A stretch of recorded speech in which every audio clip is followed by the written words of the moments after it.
J'ai exhorté le peuple mexicain, fortement attaché à ses racines chrétiennes, à rester fidèle au Seigneur et à son Église. À Cuba, j'ai assuré que le pape portait dans son cœur les préoccupations et les aspirations de chacun, en particulier ceux qui souffrent de la restriction de liberté. Benoît XVI a consacré sa catéchèse de l'audience générale à son voyage apostolique récent au Mexique et à Cuba. Au Mexique, a noté le pape, j'ai rappelé la nécessité de reconnaître et protéger les droits fondamentaux de la personne humaine, notamment la liberté religieuse, en assurant de ma proximité avec ceux qui souffrent de maux sociaux, de conflits, de corruption et de violence. À Cuba, poursuivit le pape, je me suis souvenu que ce pays et le monde avaient besoin de changements, mais qui ne seront possibles seulement si chacun s'ouvre à la vérité intégrale sur l'homme, présupposé imprescriptible pour atteindre la liberté, fondant sa propre vie en Jésus-Christ. Benoît XVI a également noté que jeudi après-midi, avec la messe In Scena Domini, s'ouvre le Triduum pascal, sommet de l'année liturgique, pour célébrer le mystère central de la foi, la passion, la mort et la résurrection du Christ. Toute la vie de Jésus est liée à ce moment. Enfin, le pape a lancé un appel sur le problème des mines antipersonnelles.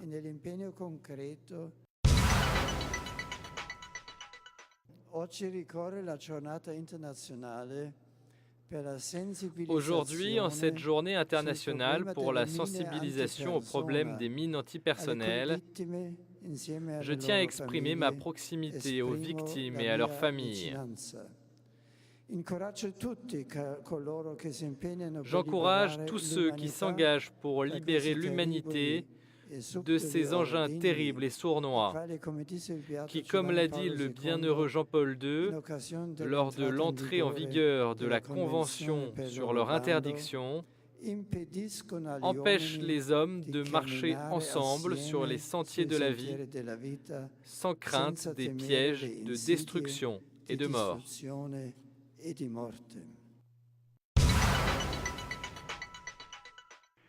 Pour une nouvelle fécondité, nous voulons être remplis de la joie de la foi, de la radicalité de l'obéissance, de la dynamique de l'espérance et de la force de l'amour. C'est ce qu'a dit Benoît XVI qui célébrait la messe chrismale à la basilique Saint-Pierre, se référant à un appel à la désobéissance lancé par un groupe de prêtres dans un pays européen. Le pape a rappelé que la configuration au Christ est la condition nécessaire et la base de tout vrai renouvellement. Parfois, reconnaît le pape, la figure du Christ apparaît trop élevée et trop grande. C'est pourquoi le Seigneur a pourvu à des traductions dans des ordres de grandeur plus accessibles et plus proches de nous. Dieu ne regarde pas au grand nombre et au succès extérieur, a insisté le pape, citant quelques grands saints, mais rapporte ses victoires dans l'humble signe du grain de moutarde. Le pape a également espéré que la prochaine année de la foi endiguerait l'analphabétisme religieux. Nous n'annonçons pas des théories et des opinions privées, mais la foi de l'Église dont nous sommes des serviteurs. Enfin, Benoît XVI a eu une pensée pour l'âme, considérée dans certains milieux comme un mot prohibé. Nous ne nous préoccupons pas seulement du corps, mais aussi des besoins de l'âme de l'homme, des personnes qui souffrent en raison de la violation du droit ou d'un amour détruit, des personnes qui se trouvent dans l'obscurité à propos de la vérité, et de conclure, nous nous préoccupons du salut des hommes dans leur corps et dans leur âme. En tant que prêtres de Jésus-Christ, nous le faisons avec zèle.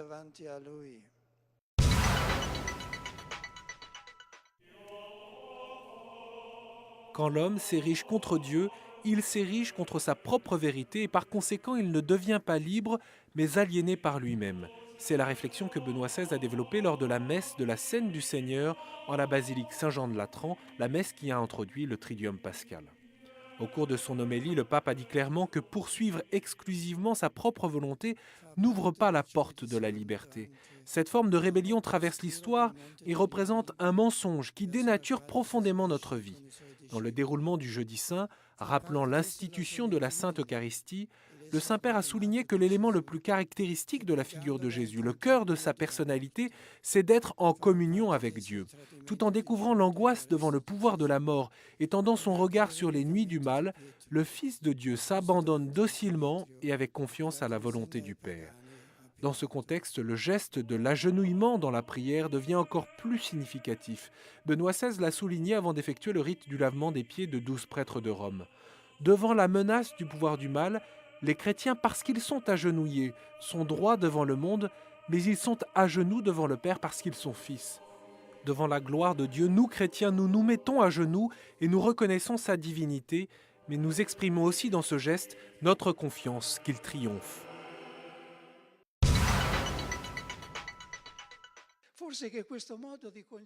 Il n'y a pas de musique sans oreille pour écouter, donc il ne saurait y avoir de grâce sans une foi pour l'accueillir. Avec cette réflexion, le prédicateur de la maison pontificale a invité à accueillir pleinement le mystère de la mort et de la résurrection du Christ. Le Fils de Dieu sur la croix remporte la victoire sur l'antique adversaire, et cette victoire, poursuit le Père Cantalamessa dans son homélie pour le Fils de la Passion, est pour tout homme. Cette lutte était la sienne et c'est notre couronne. Nous devons, avant de mourir, avoir le courage de l'audace, donner comme un coup d'aile, nous approprier la victoire du Christ. Une appropriation indue, une chose malheureusement commune dans une société comme la nôtre, mais avec Jésus, celle-ci n'est pas interdite, elle nous est même recommandée. Dans la basilique vaticane, le frère Capucin a ensuite rappelé la valeur de la confession lorsque nous déposons nos péchés et plongeons dans le bain de la miséricorde, et la figure du bon larron. Pensant à tant de délits atroces restés ces derniers temps sans coupable, à tant d'affaires non résolues, le Père Cantalamessa a demandé à ceux qui ont commis le mal de reconnaître leurs fautes. Le paradis promis, a-t-il conclu, est la paix de la conscience, la possibilité de se regarder dans un miroir ou de regarder ses enfants sans devoir se mépriser.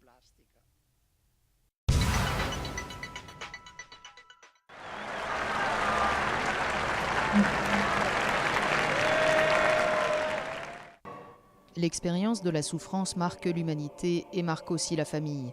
C'est ce qu'a souligné Benoît XVI lors de la conclusion du chemin de croix au Colisée, retransmis en Mondovision. S'inspirant des méditations préparées cette année par un couple, Danilo et Anna Maria Zanzucchi du mouvement des Focolari, également fondateur du mouvement Famille Nouvelle, le pape s'est penché sur les difficultés nombreuses qui aujourd'hui parsèment le chemin de vie des familles. La précarité du travail et les autres conséquences négatives provoquées par la crise économique, les incompréhensions, les divisions, les préoccupations pour l'avenir des enfants, les maladies et les difficultés de toutes sortes. À tous, le pape a offert l'espérance du Fils de Dieu. Le temps de la souffrance et de l'épreuve, s'il est vécu avec le Christ, renferme déjà la lumière de la résurrection, la Pâque de chaque homme qui croit à sa parole. La croix de Jésus est le signe suprême de l'amour de Dieu pour chaque homme. C'est la réponse surabondante aux besoins qu'a chaque personne d'être aimée. Quand nous sommes dans l'épreuve, quand nos familles doivent affronter la souffrance, la détresse, regardons vers la croix du Christ. Là, nous trouvons le courage pour continuer à avancer.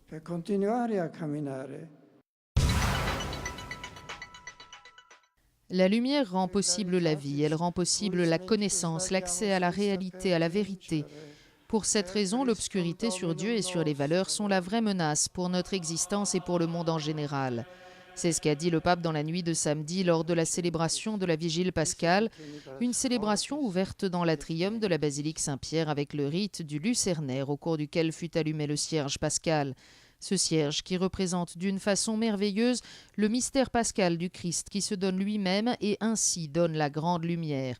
Une lumière qui vit en vertu du sacrifice, a expliqué Benoît XVI dans son homélie. Lumen Christi.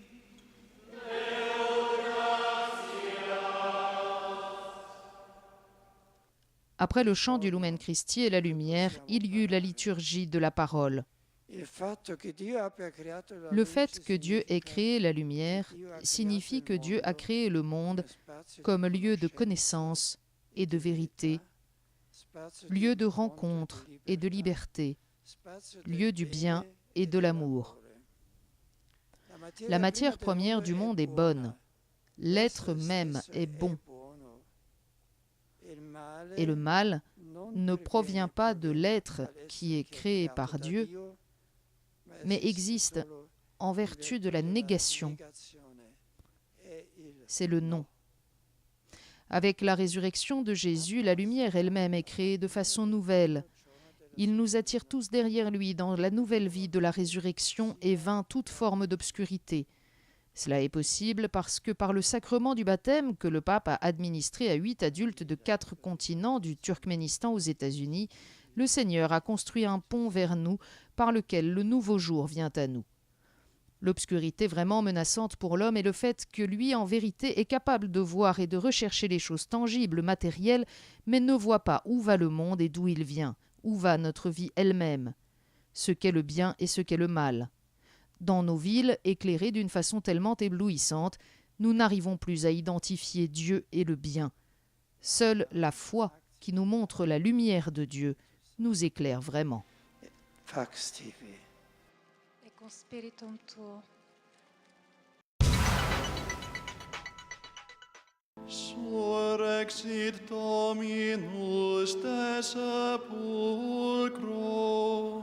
Le Seigneur est ressuscité du tombeau, a chanté le diacre dans le rite du Résurrexit au début de la messe de Pâques, présidée par Benoît XVI sur la place Saint-Pierre devant plus de 100 000 fidèles du monde entier.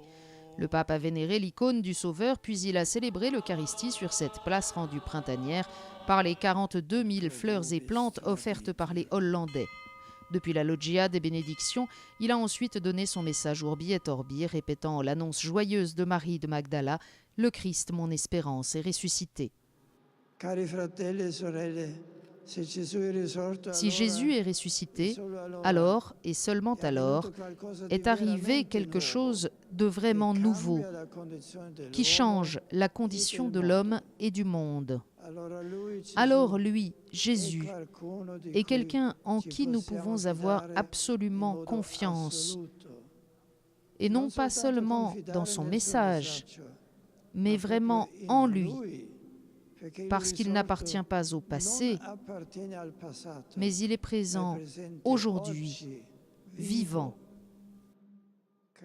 La rencontre avec lui, a expliqué Benoît XVI, change la vie, car elle nous fait expérimenter toute la bonté et la vérité de Dieu qui nous libère du mal, non pas d'une manière superficielle, momentanée, mais qui nous en libère radicalement, nous guérit de tout et nous restitue notre dignité. Le Christ est espérance aussi pour les communautés chrétiennes éprouvées par les discriminations et les persécutions, a ajouté le pape. Puisse-t-il donner de l'espérance à tout le Moyen-Orient, de la Syrie à l'Irak jusqu'à la Terre Sainte, afin que toutes les composantes ethniques, culturelles et religieuses de cette région collaborent pour le bien commun et le respect des droits humains. Benoît XVI a prié le Seigneur de soutenir également les chrétiens du continent africain, afin qu'ils soient des artisans de paix et des bâtisseurs du développement. Il a évoqué les souffrances des populations de la Corne de l'Afrique, des Grands Lacs, du Soudan et du Sud-Soudan, et a demandé la paix pour le Mali et le Nigeria. Avant de donner sa bénédiction solennelle, Benoît XVI a adressé ses vœux de Pâques en 65 langues. Et benedictio Dei omnipotentis, Patris et Filii et Spiritus Sancti, descendat super vos et maneat semper.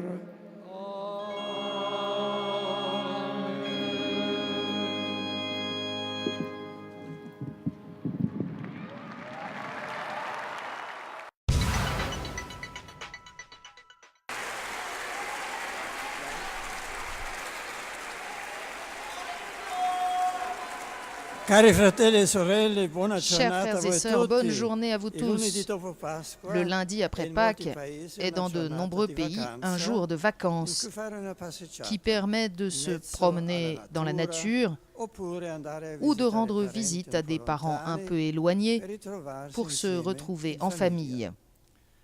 Ma vorrei che fosse sempre Mais je voudrais presente que soit nella toujours mente présent e dans nel l'esprit cuore et dans le dei cœur cristiani des chrétiens il motivo di la questa raison de vacanza, ce jour de cioè congé, la résurrection de Jésus, Gesù.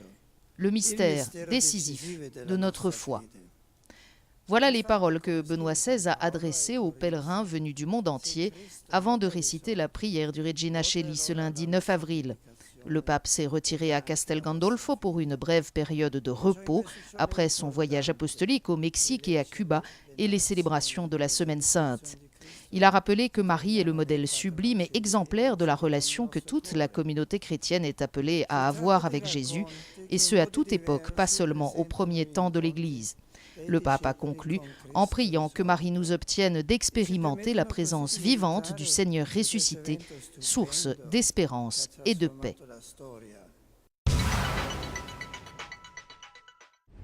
Bonjour et joyeuse fête de Pâques à tous et à toutes. Vous venez de le voir, Benoît XVI vient de célébrer ici au Vatican le Triduum Pascal, et cela quelques jours à peine après avoir effectué un voyage long, fatigant bien sûr, mais très réussi au Mexique et à Cuba. Alors s'il se repose très logiquement à quelques 30 km au sud de Rome, au sud de la capitale italienne, à Castel Gandolfo, Benoît XVI ne saurait manquer au rendez-vous à venir, les prières dominicales du Regina Coeli pendant le temps pascal, les audiences générales place Saint-Pierre, mais aussi 2 déplacements en Italie au lendemain de son 85e anniversaire. Le 13 mai d'abord en Toscane pour une visite qui sera marquée en particulier à Arezzo par la figure de Saint François d'Assise, et puis début juin à Milan pour la rencontre mondiale des familles. Ce programme auquel il faut ajouter les nombreuses audiences privées, les dossiers traités par le pape quotidiennement, mais aussi des messes d'ordination sacerdotale, les messes de la Pentecôte ou encore de la Fête Dieu. Vous l'avez compris, ce programme pour un homme de 85 ans n'est pas une sinécure. Pour autant, laissez-moi miser que contrairement à quelques rumeurs apparues ces derniers temps en Italie essentiellement, eh bien, Benoît XVI ne quittera pas sa charge au moment de souffler 85 bougies. Bien sûr, il a été le premier pape, c'était dans un livre il y a 2 ans, à confier qu'il devrait démissionner s'il venait à reconnaître que physiquement, psychiquement, mais aussi spirituellement, il ne parvenait plus à assumer sa charge, son ministère. Mais c'est loin d'être le cas, on le constate au quotidien, et l'Église a besoin de son leadership comme de son analyse en pleine crise, et puis aussi à 6 mois d'un synode consacré à la nouvelle évangélisation et au lancement voulu par lui-même d'une année de la foi. C'est donc, vous l'avez compris, lorsque ses forces viendront réellement à manquer, alors qu'éventuellement il déposera sa lourde charge. Toujours est-il que dans une semaine, Benoît XVI fêtera ses 85 ans entouré d'une très forte délégation bavaroise. Et puis 3 jours plus tard, ce sera le 7e anniversaire de son arrivée sur le trône de pierre. Voilà 2 très bonnes occasions de confier le pape à la prière et l'Église tout entière. Je vous dis à la semaine prochaine.